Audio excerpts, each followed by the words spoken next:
ఇలాంటి ఇన్సిడెంట్స్ చూసిన తర్వాత అంటే అక్కడో ఇక్కడో ఎక్కడో ఇప్పుడు ఇందాక ఝాన్సీ గారు కూడా చెప్పారు రోజు ఎక్కడో చోట వింటూనే ఉన్నాం, కాలేజీలు కాదు స్కూల్స్లో కూడా జరుగుతున్నటువంటి సందర్భాలు ఉన్నాయి. సో ఇలాంటివి చూసినప్పుడు మరి పేరెంట్స్ ఏ రకమైనటువంటి ఆలోచనతో ఉండాలి, వాళ్ళు మెయిన్గా ఎలాంటి నిర్ణయాలు తీసుకోవాలంటారు? నేను అదే ప్రశ్న అడుగుతున్నాను. పేరెంట్స్ని వేసి వేసి నా గొంతుకు అరిగిపోయిందమ్మా. ఇవాళ పేరెంట్స్ ఎలాంటి భయంలో పేరెంట్స్ని పెట్టేశారు అని అంటే, పేరెంట్స్ ఎలా తయారయ్యారంటే చదువు తప్ప ఇంకా వేరే మార్గం లేదు. వాళ్ళు అడగచ్చు చదువు ఉంటేనే మార్గం ఉంటుందా అని. నాకు మళ్ళీ వేరే మాటలు వస్తే చాలా పాలిష్గా మాట్లాడతా. ఈరోజు కొంతమంది ప్రజాప్రతినిధులు తీసుకోండి, మినిస్టర్ని తీసుకోండి, సోకాళ్ళు పర్సన్స్ని తీసుకోండి, వాళ్ళు ఏం చదువుకున్నారు చెప్పండి. అలాగే కొన్ని రంగాలు ఉన్నాయి, కళల్లో ఉన్నారు, వాళ్ళు ఎంత చదువులు చదువుకుంటే అంత గొప్ప వాళ్ళు అయ్యారు. సంగీతం లేదా, సాహిత్యం అనట్లా, కళలు లేవా? 64 కళల్లో ఏ కళలో నీ బిడ్డ రాణించదు. ఇంత ఒత్తిడిలో కేవలం చదువు ఉంటే డబ్బు ఉంటుందని ఎవడనుకున్నాడు? నువ్వు సంపాదించిన డబ్బు ఎన్నిటికి ఖర్చు పెడుతున్నావు, ఎంతటికి ఖర్చు పెడుతున్నావు? అవన్నీ రంగాలు కాదా? ఆ రంగాల్లో నిష్ణాతులైన వాళ్ళు లేరా? చదువుకున్న వాళ్ళే ఉన్నారా?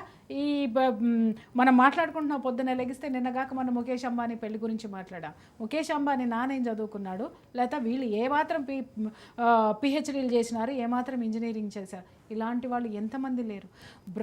చదువు అనేటటువంటిది కేవలం విజ్ఞానము తెలుసుకోవడానికి, నాలెడ్జ్ కోసం మాత్రమే తప్ప బ్రతుకు అనేది విజ్ఞానంతో కూడుకున్నది.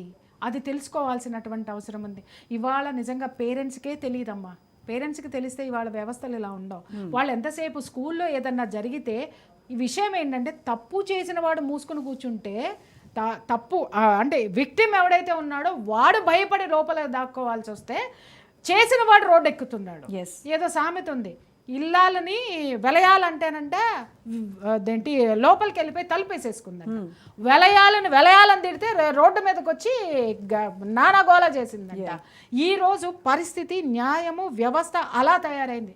ముందు పేరెంట్స్ తెలుసుకోవాల్సినటువంటి అవసరం ఉంది. ఇవాళ పిల్లలు ఎందుకు పక్కదారులు పెడుతున్నారో తెలుసా? ఇదే కారణం. పేరెంట్స్ చదువు అనేటటువంటి ఆ పదార్థాన్ని పట్టుకోవటం తప్ప దాన్ని పట్టుకుని ఎలాడుతున్నారు, కానీ బిడ్డలకి ఏం కావాలనేది ఏ పేరెంటు ఈరోజు ఆలోచించట్లా. ఇంకా కొంతమంది పేరెంట్స్ అయితే వాళ్ళ జల్సాల కోసము, వాళ్ళ విలాసాల కోసము ఉన్న విడాకులు డివర్స్కి వెళ్ళిపోయి, ఇది నాకొద్దు, ఇంకొక దాన్ని చేసుకుంటా, ఇంకో దాన్ని పెట్టుకుంటా, ఇంకో దాన్ని ఉంచుకుంటానని క్రమశిక్షణ లేని జీవితాలని ఈ పేరెంట్స్ పెడుతూ ఇలాంటి వాటికి కొట్లాడడానికి వాళ్ళకి తీరికలు లేవు. ఇప్పుడు ఇలాంటి ఇన్సిడెంట్స్ జరుగుతూ ఉంటే, ఇప్పుడు రేపు నేను నా పిల్లని ఏ స్కూల్లో జాయిన్ చేయాలి, ఏ కాలేజ్లో జాయిన్ చేయాలి, ఏ కాలేజ్ అయినా ఇంతే, ఎందు వెతికినా అదే ఉంటుంది. ఎగ్జాక్ట్లీ. అప్పుడు అంటే పిల్లల్ని చదివించొద్దు, నేను ఇంట్లో పెట్టేసుకోవాలి, వాళ్ళని ఏం చేయాలి, వాళ్ళ భవిష్యత్తు ఏంటి? నేను అదే అడుగుతున్నానమ్మా. క్వశ్చన్ చేయాలి, ప్రశ్నించాలి. ఈరోజు మనం ఒక ప్రయత్నం చేశాము, రేపొద్దున ఇంకొక ప్రయత్నం చేస్తాము. చాలామంది మా ఇంట్లో వాళ్ళు అంటారు, కింద ఎవరైనా కామెంట్ చెడుగా పెడితే, ఎందుకు అట్లా పెడుతున్నారు, నీకు అవసరమా ఇవన్నీ చెప్పటం, అవసరమా, నీకు బయటకు వెళ్ళాల్సిన అవసరం ఉందా అని నేను ఒకటే చెబుతానే ఉంటా.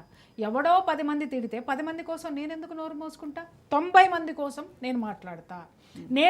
నేను మొదలు పెట్టినప్పుడు ఎవరూ లేరు. ఇవాళ ఎంతమంది లైఫ్ కోచ్లు వచ్చారమ్మా ఆన్ స్క్రీన్, ఎంతమంది ఫ్యామిలీ కౌన్సిలర్లు వచ్చారమ్మా. ఇవాళ సైకియాట్రిస్టులు, సైకాలజిస్టులు అందరూ ఫ్యామిలీ కౌన్సిలర్లు అయ్యారు. I feel very proud. First నేను వాయిస్ విప్పింది నేను, యూట్యూబ్లో విప్పింది నేను. ఇవాళ అది ఎంతమందికి వెళ్ళింది. అలాగే మనం కూడా ఖచ్చితంగా మనం చెబుతూనే ఉండాలి. ఏదో ఒకరోజు ఈ పేరెంట్స్ అనేవాళ్ళు తెలుసుకుంటారు. తెలుసుకునేంత వరకు ఎడ్యుకేట్ చేయాల్సినటువంటి బాధ్యత మనది, ప్రభుత్వానిది కూడా, కొన్ని స్వచ్ఛంద సంస్థలది కూడా ఉంది. Note this point. ఇదే సంఘటన.